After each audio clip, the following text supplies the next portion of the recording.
Hi everyone, welcome to my channel UGC Net Philosophy. Here is your new educator Sujata Moran. Through this channel, we are going to understand all the units of paper 2 philosophy. We already know that we have only 5 days. 5 days in our hand.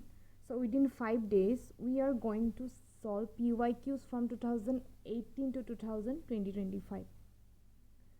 Before solve PYQs, let's decode today's main topic, and that is how to crack UGC NET 2025 in philosophy paper 2 in just 5 days with 4 tricks. Yes, you heard it right. Okay, let's move on to the main points.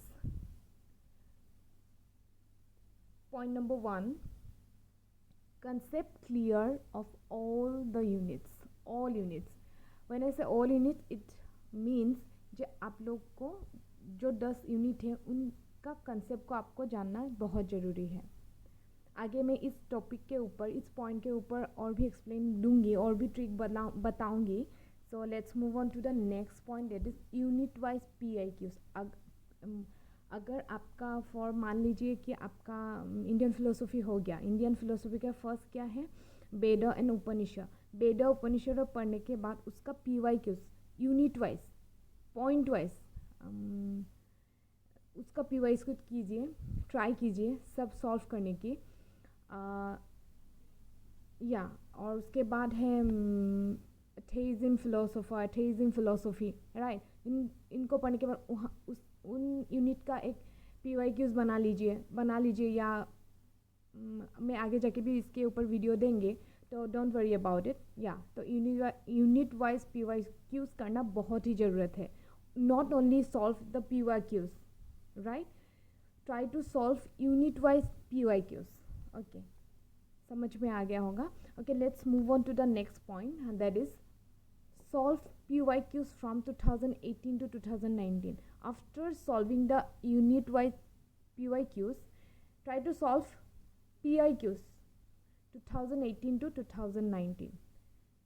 जितना हो सके उतना PYQs कीजिए और इतना जानने की कोशिश कीजिए जो आपके लिए बहुत अच्छा होगा. इन 5 डेज में अगर आप कर सकते हैं तो इन पॉइंट को ध्यान रख के आप लोग कीजिए. And the last not the least, that is mock test. जितना हो सके आपका ये तीनों पॉइंट कंप्लीट होने के बाद आप ट्राई कीजिए कि आप मॉक टेस्ट की दे सके. ट्राई करिए कि मॉक टेस्ट आप जितना दे सकते हैं उतना दीजिए. इसके लिए आपको जितना दे सकेंगे उतना ही आपका कंसेप्ट क्लियर होगा और आप समझने का जो कैपेसिटी होगा क्वेश्चन को वो ज़्यादा आपका डेवलप होगा. क्योंकि अगर आपका सिर्फ कंसेप्ट क्लियर हो गया, अगर आपने PYQ सॉल्व नहीं किए हैं तो ये आपके लिए बहुत डेंजर होगा. ये basically for the new commerce, beginners जो नेट के प्रिपरेशन कर रहे हैं और देना चाहते हैं, तो प्लीज़ आप लोग ये 4 पॉइंट को याद रख के कीजिए. अभी तो टाइम नहीं है क्योंकि हम लोग के पास 25 जून को हम लोग का फिलोसफी का सब्जेक्ट है. तो ट्राई कीजिए ये 4 पॉइंट आप लोग टच कर सके और इस पॉइंट को समझने की कोशिश कीजिए. अभी ये पॉइंट लोग हो गया. अभी हम लोग बात करेंगे point number 1. Point number 1, that is concept clear of all units right.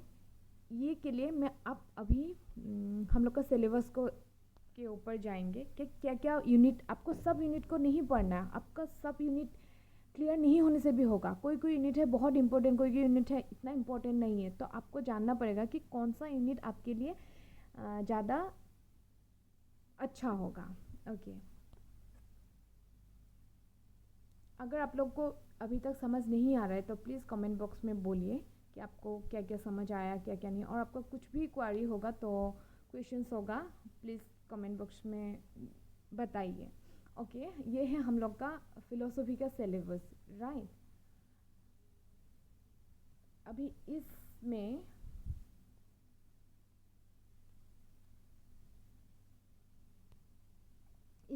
Indian philosophy जो है इसको बहुत इम्पोर्टेंट है. यूनिट 1 का Indian philosophy, it's very important for the net. Right. इसमें ही आपको शायद 20 जैसा मार्क्स आएगा, 20 या तो 15 ऐसा कुछ आएगा। तो it's very important. Indian philosophy पढ़ने के बाद आप डायरेक्ट वेस्टर्न फिलोसफी मत पढ़िए। इंडियन फिलोसफी पढ़ने के बाद आप डायरेक्ट इंडियन एथिक्स पढ़िए, क्योंकि इंडियन फिलोसफी और Indian ethics kind of similar है। जैसे कंसेप्ट ऑफ पुरुषार्थ या ऋण हुआ, रिटो हुआ, यज्ञ हुआ, ये सब सिमिलर है। तो आप ट्राई कीजिए इंडियन फिलोसफी के साथ इंडियन एथिक्स पढ़ने की। Moving to the next unit, that is western philosophy. Western philosophy पढ़ने के बाद आप लोग ट्राई कीजिए कि वेस्टर्न एथिक्स पढ़िए, क्योंकि इंडियन वेस्टर्न फिलोसफी में जो होगा वेस्टर्न एथिक्स में काइंड ऑफ सिमिलरिटी है। तो ये 4 यूनिट 2 में हमने डिवाइड कर लिया। Okay, moving to the next unit, that is contemporary Indian philosophy. अभी देखिए, यहाँ में सब लोग पढ़ना इम्पोर्टेंट नहीं है, जो जो इम्पोर्टेंट है मैं वो बोल देती हूँ। स्वामी विवेकानंद के ऊपर एक ना एक क्वेश्चन आएगा ही आएगा। ट्राई करिए कि PYQs कर सके कि स्वामी विवेकानंद के ऊपर, कि उन लोग उन फिलोसोफर से क्या क्या क्वेश्चन आया, क्या क्या नहीं, ये सॉल्व करने की कोशिश कीजिए। और उसके बाद Aurobindo is a very important philosopher in UGC net philosophy. उसके बाद आप टैगोर का, KC भट्टाचार्य, महात्मा गांधी, आम्बेडकर, बाकी सब भी इम्पोर्टेंट है, मैंने ये नहीं बोला, लेकिन मोस्ट इम्पॉर्टेंट जो फिलोसोफर है कंटेम्प्रेरी इंडियन फिलोसफी का, तो ये लोग हैं ज़्यादातर। स्वामी विवेकानंद, श्री अरबिंदो, मोहम्मद इकबाल, टैगोर, KC भट्टाचार्य, महात्मा गांधी, भीमराव अम्बेडकर, ये जो फिलोसोफर है गिने चुने, ये फिलोसोफर लोग बहुत इम्पोर्टेंट हैं। और इन फिलोसोफर के बाद पढ़ने के कंसेप्ट पूरा क्लियर करके जाइए कि ये फिलोसोफर लोग क्या बोलना चाहते हैं। उसके बाद जो जो बाकी रह गए फिलोसोफर्स, कंटेम्प्रेरी इंडियन फिलोसोफर्स लोग, तो उन लोग का आप पूरा कंसेप्ट नहीं पढ़ने से भी उन फिलोसोफर लोग ने क्या क्या दिया उसको ट्राई कीजिए समझने की। फॉर एग्जाम्पल, जैसे मौलाना आज़ाद ने दिया ह्यूमनिज्म, राइट। M.N. रॉय ने दिया रेडिकल ह्यूमनिज्म, मेटेरियलिज्म। ये क्या, कौन सा फिलोसोफर ने क्या दिया है, क्या क्या क्या उन लोग का थ्योरीज है, क्या क्या कंसेप्ट है, उनको आप क्या बोले रट्टा भी मार सकते हैं, याद रख के भी जा सकते हैं अगर कंसेप्ट क्लियर नहीं हो। ओके, यहाँ तक तो समझ आ गया। तो moving to the next unit, that is recent western philosopher, right.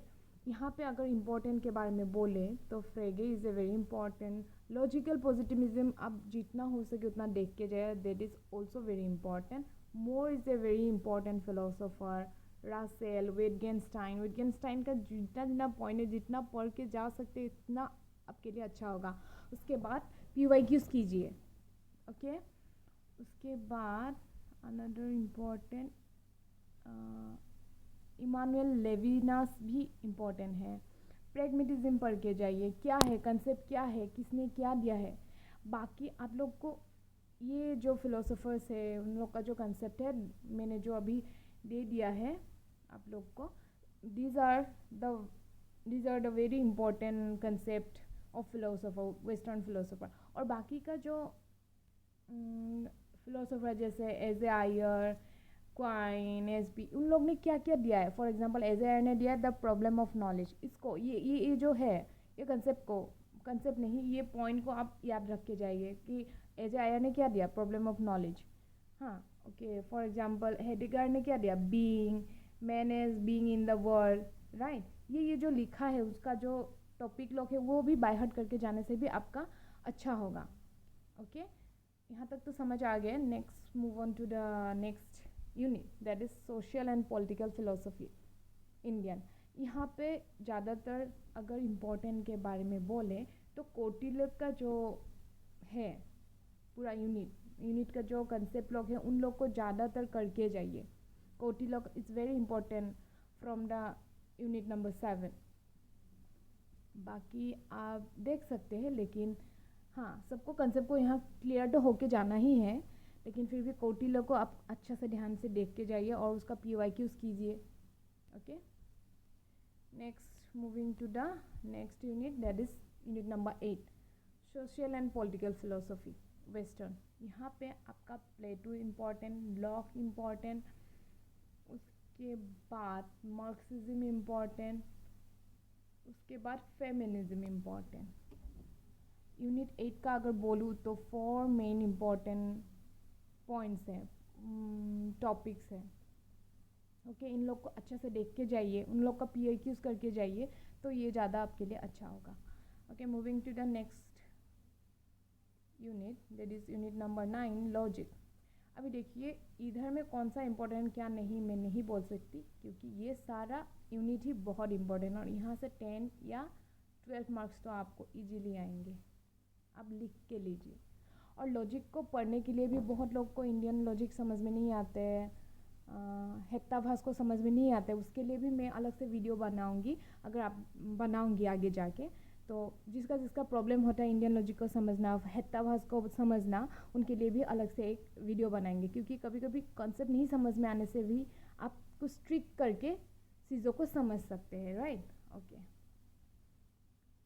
Let's move on to the next unit, that is applied philosophy. Applied philosophy पहले तो इतना नहीं आते थे, लेकिन अभी बहुत आने लगे हैं अप्लाइड फिलोसफी के ऊपर. तो यहाँ से अगर आप मैं बोलूँ तो प्लीज़ आप देख के जाइए. एनवायरमेंटल एथिक्स जो जो दिया है फिलोसोफर्स लोग ने, एनवायरमेंटलिस्ट लोग ने जो दिया है, जैसे अल्डो लियोपोल्ड, लेनेथिक्स, अर्नाइसे, जो उन लोग ने दिया है उन लोग को अच्छे से देख के जाइए. बाकी भी इम्पोर्टेंट हैं, बट ये वाला अप्लाइड फिलोसफी से, for example euthanasia, medical ethics में जो है, या इन सबको आप देख के जाइए. It will be very helpful for your NET exam. So this is the whole point of this video, कि आप लोग को बोलूँ कि इन 5 दिनों में आप लोग कैसे UGC नेट को क्रैक करके आप लोग JRF भी आप लोग को JRF भी मिल सकता है. Sorry for my language, because this is my new video, और मेरा थोड़ा फर्स्ट वीडियो है बोल के थोड़ा डिफ़िकल्ट हो रहा है बोलने में, but I hope next video लोग में अच्छा होगा, आप लोग को भी हेल्पफुल होगा मेरे वीडियो से. और या थैंक यू.